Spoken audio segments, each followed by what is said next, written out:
Ufuatao sasa ni utabiri wa mwelekeo wa mvua za masika kwa kipindi cha Machi Mei 2026. Tukianza na upande wa magharibi mwa Ziwa Victoria ambayo inajumuisha mikoa ya Kagera pamoja na Geita. Maeneo haya tunatarajia yatapata mvua za wastani hadi juu kidogo ya wastani. Na kwa upande wa mashariki mwa Ziwa Victoria ambapo pia inajumuisha mikoa ya Mara, Mwanza, Simiyu pamoja na Shinyanga, ama eneo tunaona kwamba yatapata mvua za wastani kwenda chini kidogo ya wastani. Na katika ukanda wa Ziwa Victoria tunatarajia kwamba mvua zitaanza katika wiki ya 4 ya mwezi Februari na wiki ya kwanza ya mwezi Machi 2026, na kwamba mvua zitaweza kuisha katika wiki ya 3 na ya 4 ya mwezi Mei. Kwa upande wa nyanda za juu kaskazini mashariki ambayo inajumuisha mikoa ya Arusha, Manyara pamoja na Kilimanjaro, haya maeneo tunaona na tunatarajia kwamba yatapata mvua za wastani kwenda chini kidogo ya wastani, na mvua tunatarajia zitaanza katika wiki ya 2 na ya 3 ya mwezi Machi 2026 na kuisha katika wiki ya 4 ya mwezi Mei 2026. Na kwa upande wa pwani ya kaskazini ambayo inajumuisha mikoa ya Tanga, Dar es Salaam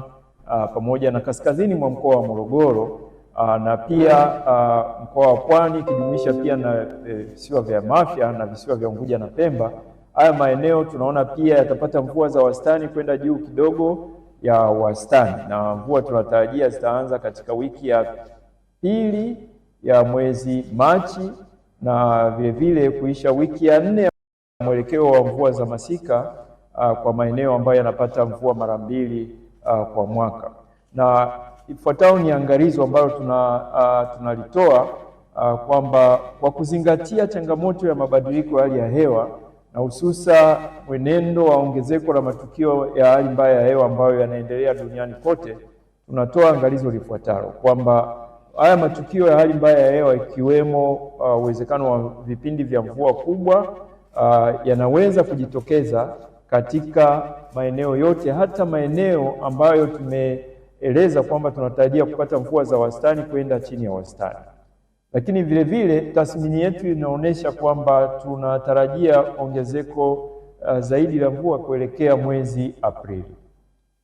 Sasa baada ya kutoa mwelekeo wa mvua au unyeshaji wa mvua kwa kipindi cha Machi, Aprili, Mei, pia tumekuwa na utaratibu wa kutoa tathmini ya athari na ushauri kwa sekta mbalimbali, ambayo tathmini hii inafanyika kwa kujumuisha wadau wa sekta pamoja na sisi wataalamu bingwa wa mamlaka ya hali ya hewa. Sasa kwa upande wa sekta ya kilimo na usalama wa chakula,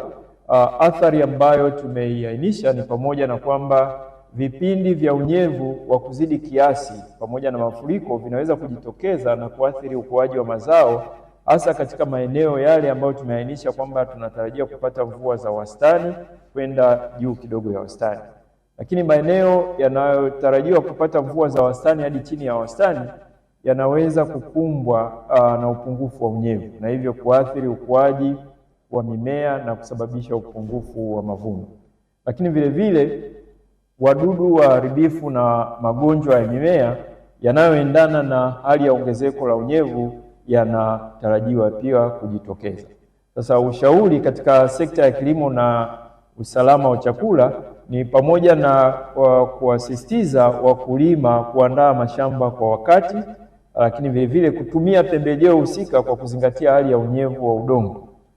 Na pili, tunaendelea kushauri kwamba wakulima waweze kutumia mbinu bora na teknolojia za kuzuia maji kutuama shambani na pia kuzuia mmomonyoko wa udongo na upotevu wa rutuba kutokana na kutuamisha maji kwa muda mrefu au mafuriko,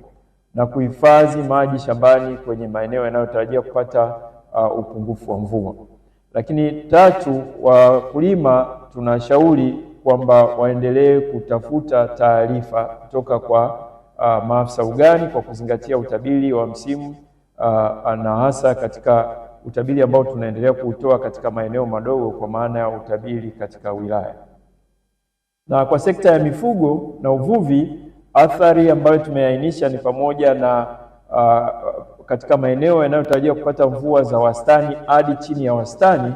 upungufu wa maji unaweza kujitokeza, na hivyo unaweza kuathiri upatikanaji wa maji na malisho ya mifugo na kusababisha migogoro kati ya wafugaji na watumiaji wengine wa ardhi.